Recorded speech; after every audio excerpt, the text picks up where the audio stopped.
Delhi അക്രമത്തിലെ FIR റദ്ദാക്കുന്നതിനെതിരെ പോലീസുകാരുടെ കുടുംബങ്ങൾ രംഗത്ത്. നീതിക്കായി സുപ്രീം കോടതിയെ സമീപിക്കുമെന്ന് പോലീസുകാരുടെ കുടുംബാംഗങ്ങളുടെ നിലപാട്. അതേസമയം CJP അക്രമികളെ പിടികൂടാൻ രാജസ്ഥാനിൽ പോലീസ് നടപടിയും ആരംഭിച്ചു കഴിഞ്ഞിരിക്കുകയാണ്. CJP പ്രതിഷേധത്തിനിടെ മാധ്യമപ്രവർത്തകരെ ആക്രമിച്ചവരെ പിടികൂടണമെന്നാവശ്യപ്പെട്ട് പശ്ചിമബംഗാളിൽ പ്രതിഷേധവും പുരോഗമിക്കുന്നു. വിവരങ്ങളുമായി ആദർശ് TS ചേർന്നു. ആദർശ്, നമുക്കറിയാം പാർട്ടി സമരത്തിന്റെ ആ ഒരു മറവിൽ എത്രത്തോളം വലിയ അക്രമങ്ങളാണ് അരങ്ങേറിയത് നമ്മൾ ദൃശ്യങ്ങളിൽ കണ്ടതാണ്. പോലീസുകാരെ വളഞ്ഞിട്ടടിക്കുന്ന അത്തരം പ്രതിഷേധങ്ങൾ, അത്തരത്തിലുള്ള ആക്രമങ്ങൾ പതിവായിരുന്നു.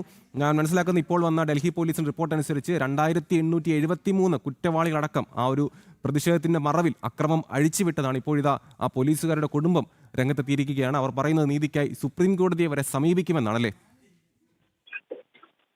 അമൽ, തീർച്ചയായും അങ്ങനെ തന്നെയാണ്. കാരണം നീതി വേണം എന്നുള്ള നിലപാടിൽ തന്നെയാണ് ഈ ഡൽഹി പോലീസിന്റെ കുടുംബാംഗങ്ങൾ ഉറച്ചു നിൽക്കുന്നത്. അവർ ഈ കേസുകളിലെ FIR റദ്ദാക്കുന്നതിനെതിരെ സുപ്രീം കോടതിയെ സമീപിക്കും എന്ന് വ്യക്തമാക്കിയിരിക്കുകയാണ്. കാരണം ഈ കോക്രോച്ച് ജനതാ പാർട്ടിയുടെ പാർലമെന്റ് മാർച്ചുമായി ബന്ധപ്പെട്ട് നടന്ന അക്രമങ്ങളിൽ നിരവധി പോലീസ് ഉദ്യോഗസ്ഥർക്ക് പരിക്കേറ്റിരുന്നു. പോലീസ് തന്നെ നൽകുന്ന വിവരമനുസരിച്ച് 118 പോലീസ് ഉദ്യോഗസ്ഥർക്ക്, അതിൽ ഉന്നത ഉദ്യോഗസ്ഥർ ഉൾപ്പെടുന്നു എന്നുള്ളതും പോലീസ് തന്നെ നൽകിയ വിവരങ്ങളിൽ വ്യക്തമാണ്. അതുകൊണ്ട് തന്നെയാണ് ഈ കേസ് റദ്ദാക്കുന്നതിനെതിരെ പോലീസുകാരുടെ കുടുംബാംഗങ്ങൾ തന്നെ സുപ്രീം കോടതിയെ സമീപിക്കുമെന്ന് വ്യക്തമാക്കിയിരിക്കുന്നത്. അതേസമയം അക്രമവുമായി ബന്ധപ്പെട്ട പല സംസ്ഥാനങ്ങളും കടുത്ത നടപടികളിലേക്ക് നീങ്ങുന്നു എന്നുള്ളതും ഇതുമായി ചേർത്ത് വായിക്കേണ്ടതാണ്. കാരണം രാജസ്ഥാനിലടക്കം അക്രമികളെ കണ്ടെത്തുന്നതിനുള്ള പരിശോധനകൾ ഉൾപ്പെടെ നടക്കുകയാണ്. കോക്രോച്ച് ജനതാ പാർട്ടി ആകട്ടെ കേന്ദ്ര സർക്കാരുമായി നടത്തിയ ചർച്ചകളിൽ FIRകൾ റദ്ദാക്കും. അതുകൊണ്ട് തന്നെ രാജസ്ഥാനിലടക്കം കോക്രോച്ച് ജനതാ പാർട്ടിയുടെ പ്രവർത്തകരെ പോലീസ് വേട്ടയാടുകയാണെന്നുള്ള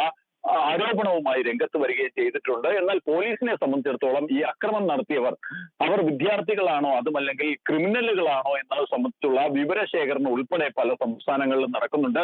പശ്ചിമ ബംഗാളിൽ മാധ്യമപ്രവർത്തകർക്ക് നേരെയുണ്ടായ അക്രമത്തിൽ സർക്കാർ നൽകുന്ന വിവരമനുസരിച്ച് ആ അക്രമത്തിൽ വിദ്യാർത്ഥികൾക്ക് പങ്കില്ല. അത് ക്രിമിനലുകളും മറ്റ് ചില ദേശവിരുദ്ധ ശക്തികളുമാണ് ഇത്തരത്തിൽ അക്രമം നടത്തിയതെന്നുള്ള ചില വിവരങ്ങൾ അത് സർക്കാർ തന്നെ ഔദ്യോഗികമായ അത്തരം വിവരങ്ങൾ പങ്കുവയ്ക്കുന്നുമുണ്ട്. അവിടെയാകട്ടെ മാധ്യമപ്രവർത്തകരുടെ ഭാഗത്തു നിന്നും മുഴുവൻ പ്രതികളെയും അറസ്റ്റ് ചെയ്യണമെന്ന് ആവശ്യപ്പെട്ടുകൊണ്ടുള്ള പ്രതിഷേധം ഉൾപ്പെടെ നടക്കുകയാണ്. സർക്കാരും ഈ രീതിയിൽ ഈ കേസുമായി ബന്ധപ്പെട്ട് ക്രിമിനലുകൾക്കെതിരെ ശക്തമായ നടപടിയുമായി മുന്നോട്ട് പോകുന്ന സമീപനം തന്നെയാണ് സ്വീകരിക്കുന്നത്.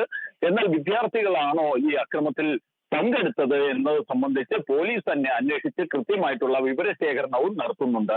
അമൽ, വ്യക്തമാണ്. ഡൽഹിയിൽ നിന്നും ആദർശ് TS ആണ് വിവരങ്ങൾ പങ്കുവച്ചത്.